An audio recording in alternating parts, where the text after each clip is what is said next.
Have you ever wondered why someone suddenly takes over your thoughts, even though they are not part of your life anymore? Yesterday you did not think about them. You were busy, distracted, maybe even at peace. But today their name, their memory, their presence sits in your chest like a weight you cannot remove. They are in your dua without you meaning to mention them. They appear in your dreams even when you are not seeking them. You open your phone and something connected to them shows up. A reel, a message, an old picture.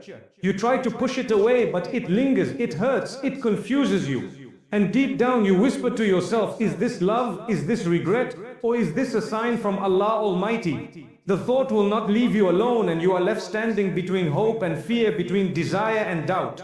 This is the part of life no one talks about. When someone keeps showing up in your mind without reason, when their presence follows you silently, when your heart cannot decide what is real and what is fantasy. Some people rush to call it destiny. Others silence it and bury the feelings until they turn into poison. Most of us are left confused, torn between wanting to let go and being terrified of losing something that may not even belong to us. But here is a truth you must hold on to. Not every thought is love. Not every memory is a sign. And not every pull of the heart is from Allah Almighty. Sometimes it is your nafs, sometimes it is shaitan, sometimes it is a test to see if you will follow your feelings or your faith. You know what makes it harder? You never asked for these thoughts. You were not searching. You were not even waiting for them to appear. Yet here they are, breaking into your peace, sitting in your mind without permission. It is not only when you are alone. Even when you are surrounded by people, they come back to you. Their name slips into conversations and your heart reacts before you can stop it. Their memory surfaces in random moments, like when you hear a certain sound or smell something familiar. And then the questions begin. Why now? Why them? Why again? It feels like you are stuck between two worlds. On one side there is reality. You are not speaking to them, you are not meeting them, you are not part of each other's daily life. On the other side there is this constant reminder. The dreams that leave you unsettled. The emotions that shake your dua. The curiosity that makes you scroll back to old conversations. It is not only confusing, it is exhausting. Your heart beats faster. Your thoughts run in circles. Your faith feels shaken.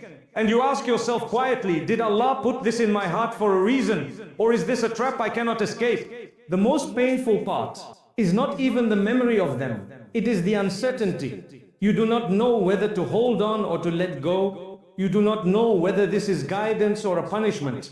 And you do not know whether these thoughts are pulling you closer to Allah or further away from Him. You start overthinking. Every small sign feels like a message. Every dream feels like destiny. Every silence feels like rejection.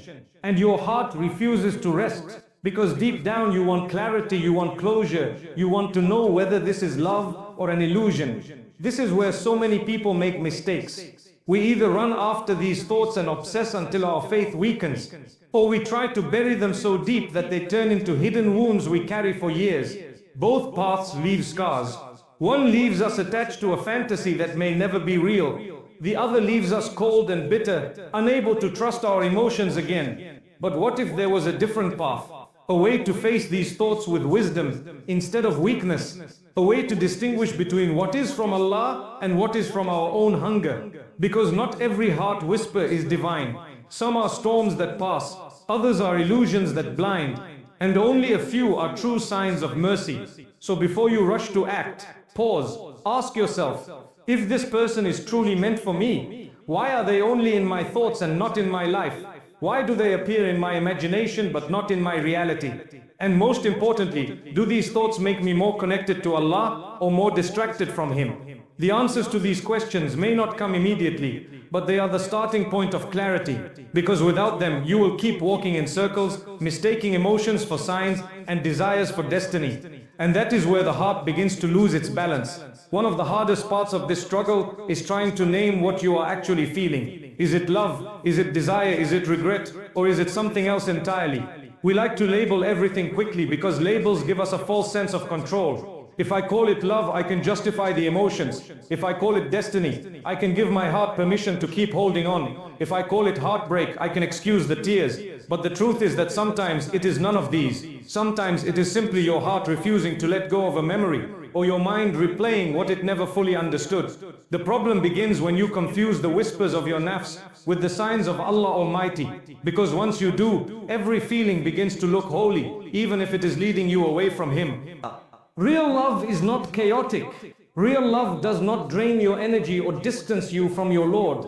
Real love does not feel like a storm of anxiety every time you close your eyes.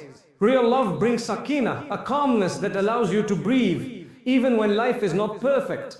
When Allah places love between two hearts, He also places barakah. That love inspires obedience, it strengthens faith, it reminds you of your purpose. Anything less than that is not love, it is desire in disguise. It is the ego longing to be seen and desired. It is the loneliness of the heart dressing up as divine affection. And when you mistake it for true love, you begin to chase an illusion instead of seeking truth. Obsession feels different. Obsession is heavy. It is the kind of thought that eats away at your focus, that leaves you scrolling through old messages for hours, that keeps you awake at night replaying conversations you never had. Obsession does not push you toward Allah. It makes you desperate for a human being who cannot give you the peace you are searching for. And yet, because it is so consuming, it tricks you into thinking it is special. Obsession does not soften your heart. It hardens it. It makes you restless, jealous, distracted. It convinces you that without this person you will collapse. But the believer knows that collapse comes only when the heart forgets Allah, not when it loses a human attachment. And then there is fantasy. Fantasy is the most dangerous of them all because it does not need reality to survive. Fantasy is built on what you imagined, not what truly happened. It thrives on a smile, a kind word, a single look. From that one moment, your mind builds entire stories, entire futures, entire lives. Fantasy convinces you that this person will heal you, complete you, fix everything broken inside you. But here is the painful truth. Most of the time you are not in love with them, you are in love with what they represent. You are in love with the way you felt when you thought they noticed you. You are in love with the hope you projected onto them. But when reality does not match the dream, your heart shatters, not because they failed you, but because your illusion betrayed you. This is why we must learn to pause and ask difficult questions. Is this love making me closer to Allah, or is it distracting me? Is this thought making my dua more sincere or more desperate? Is my faith stronger because of them or weaker because of my obsession? If the answer is weakness, then it is not love. If the answer is distraction, then it is not guidance.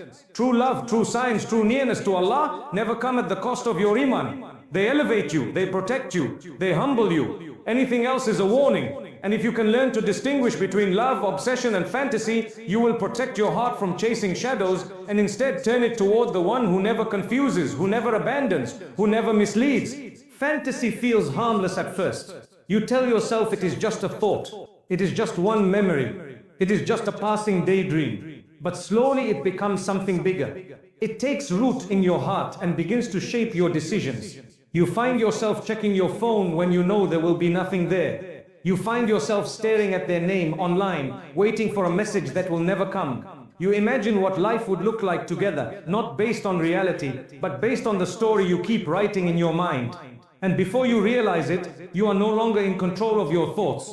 They are in control of you. Fantasy does not stay small, it grows.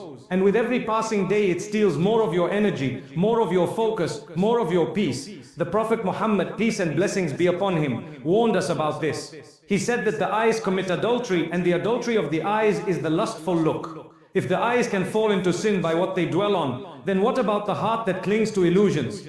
Fantasy is like adultery of the soul. You give your heart to someone without nikah, without reality, without commitment. You pour your emotions into something that only exists in your head. And in doing so, you weaken your bond with Allah Almighty, the one who actually writes your story. Because no one can serve two masters. Your heart cannot be consumed by fantasies of a person and still remain fully surrendered to your Lord. Sooner or later, you will feel the distance. The greatest danger of fantasy is that it hardens the heart toward qada. You begin to resent the plan of Allah when it does not align with your imagination. You start to feel bitter that your du'as are not answered the way you want them. You begin to question why life is not unfolding according to the script you created in your own head. And in that bitterness, your worship becomes heavy, your patience becomes thin, and your trust becomes fragile. Fantasy does not just hurt your emotions, it poisons your relationship with your Creator. Because now you are no longer worshipping Him with full submission.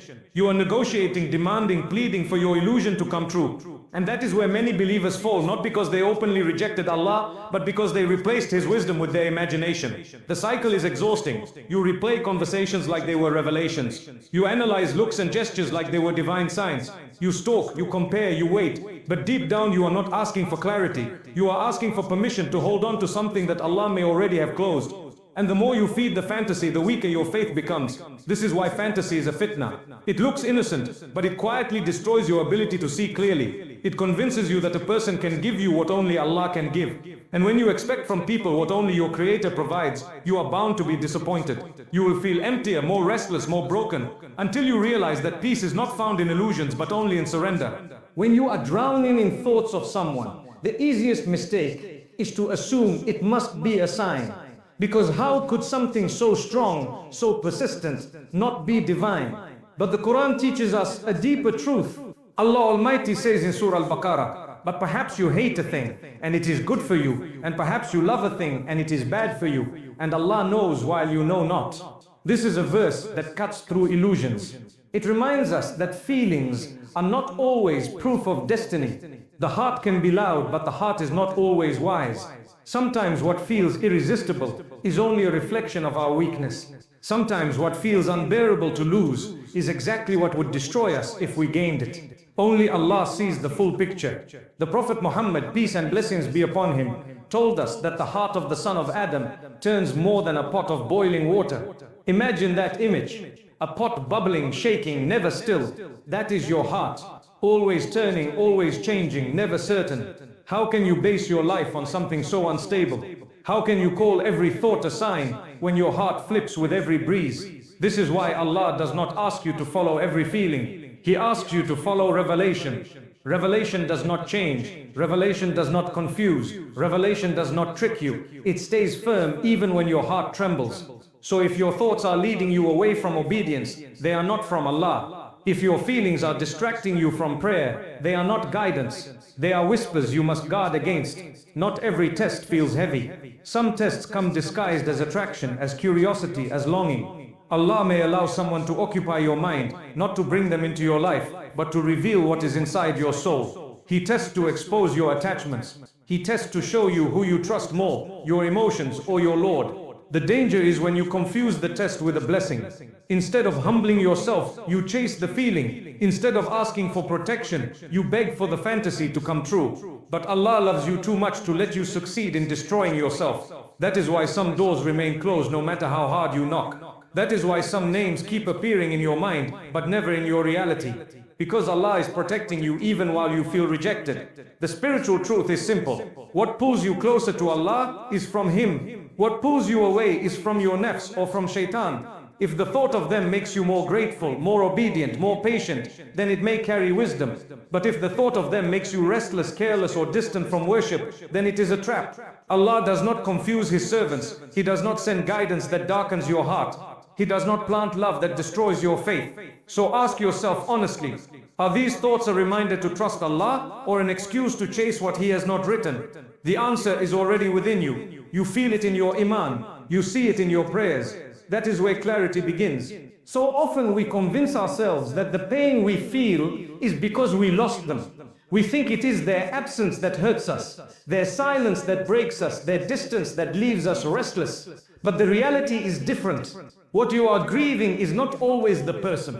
Many times you are grieving the version of yourself that you were when you thought they cared. You miss how alive your dua felt when you prayed for them. You miss the hope that carried you through long nights when you believed they were part of your future. You miss the excitement in your heart when you imagined life with them.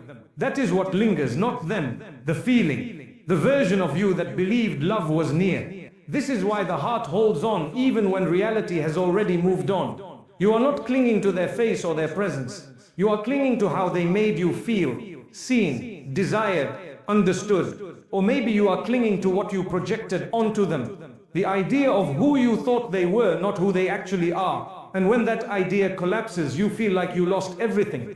But the truth is that you never lost them. You lost your own dream. You lost the image your mind built out of longing and loneliness. And that is why it hurts so deeply, because you are mourning something that never truly existed. It is not easy to accept this. We want to believe the pain is proof of real love. We want to think that the constant thoughts are a divine connection.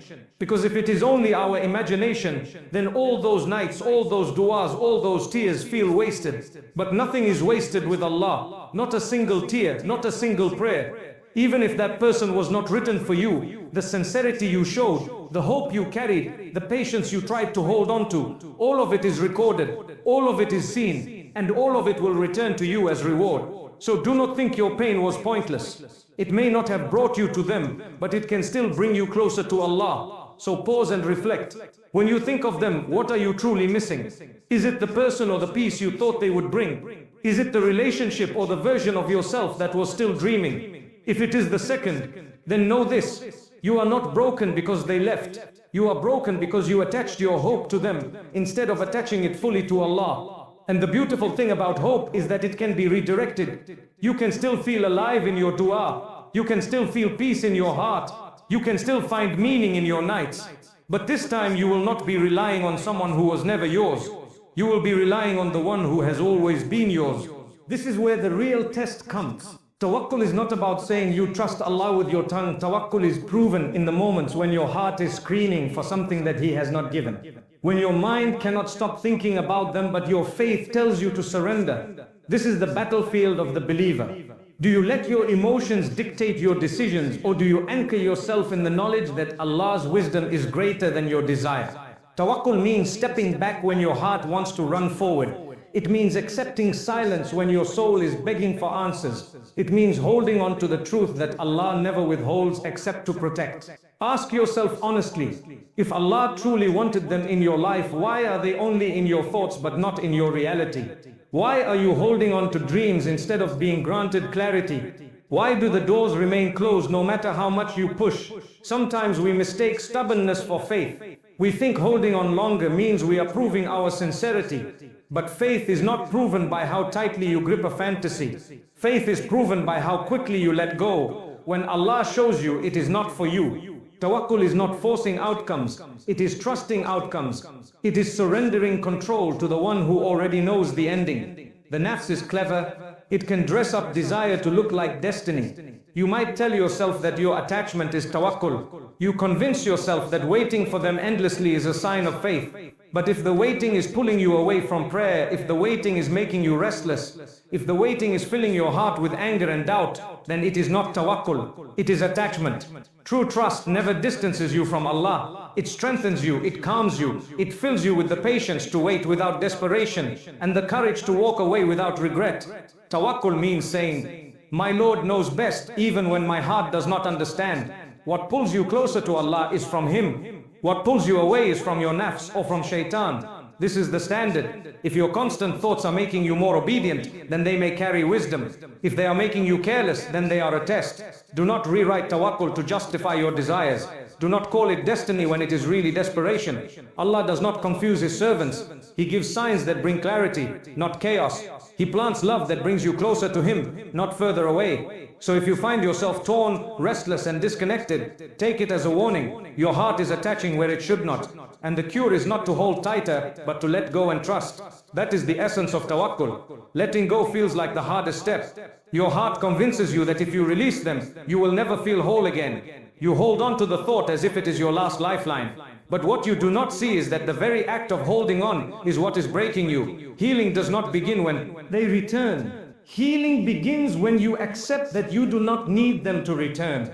Healing begins when you turn your focus away from what has left you and back to the one who never leaves.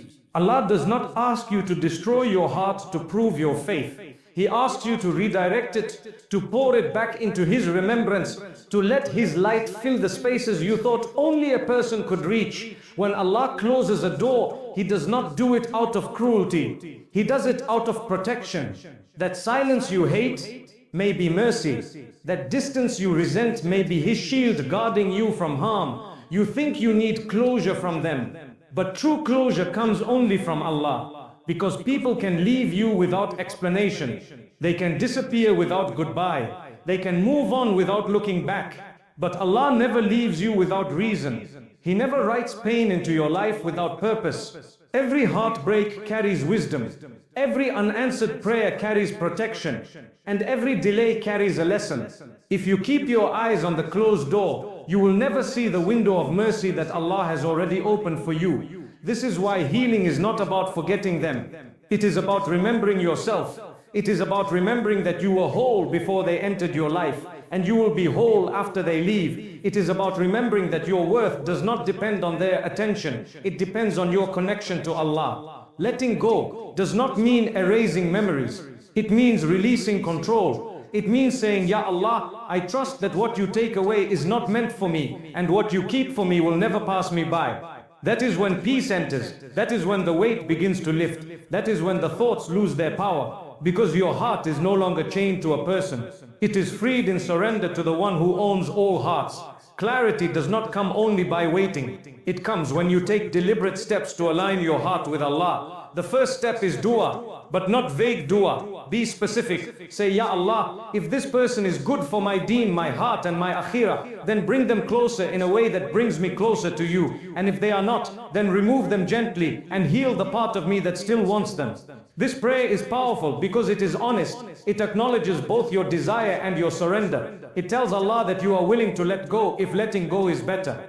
And that act of surrender itself brings peace, because deep down you know that He will never withhold what is truly good for you. The second step is guarding your mind from feeding the fantasy. Your heart cannot heal if your eyes keep reopening the wound. That means stop replaying old messages. Stop scrolling through pictures. Stop looking for signs in every post or update. Healing requires discipline. When you control what you see, you begin to control what you feel. Along with this, replace the triggers with light.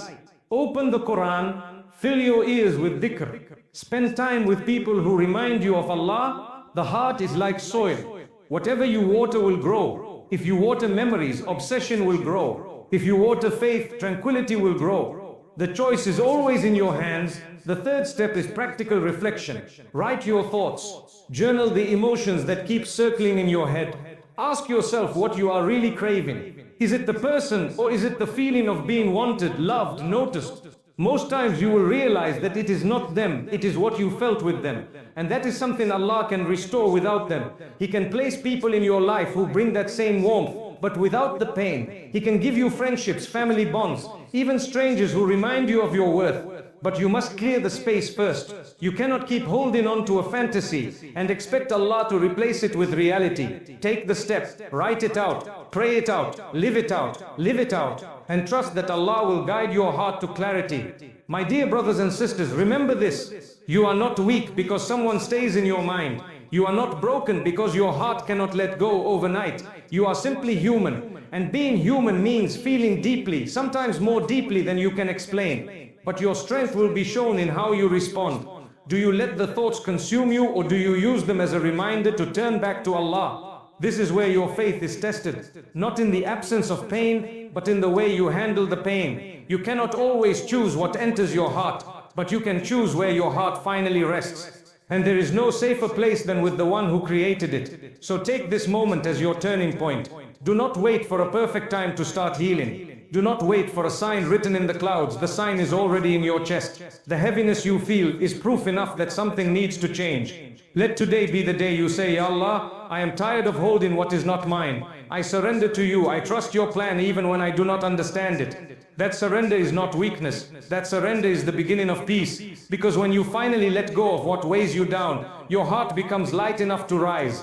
Understand this clearly. No one sent by Allah will ever pull you away from Him. No one written for you will require you to compromise your faith to keep them. If being attached to them weakens your salah, weakens your dhikr, weakens your peace, then it is not love, it is a distraction. Allah does not guide through confusion. He guides through clarity. He guides through peace. So if your heart is restless, take it as a warning. Do not call desperation destiny. Do not call obsession love. Call it what it is, a test, and treat it like one. Pass it by returning to Allah, not by chasing what He has removed. Let this be the dua you carry forward.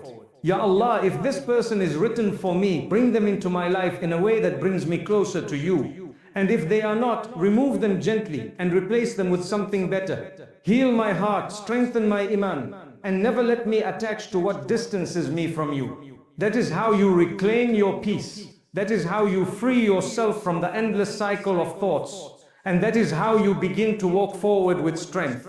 The truth is simple. You were never forgotten.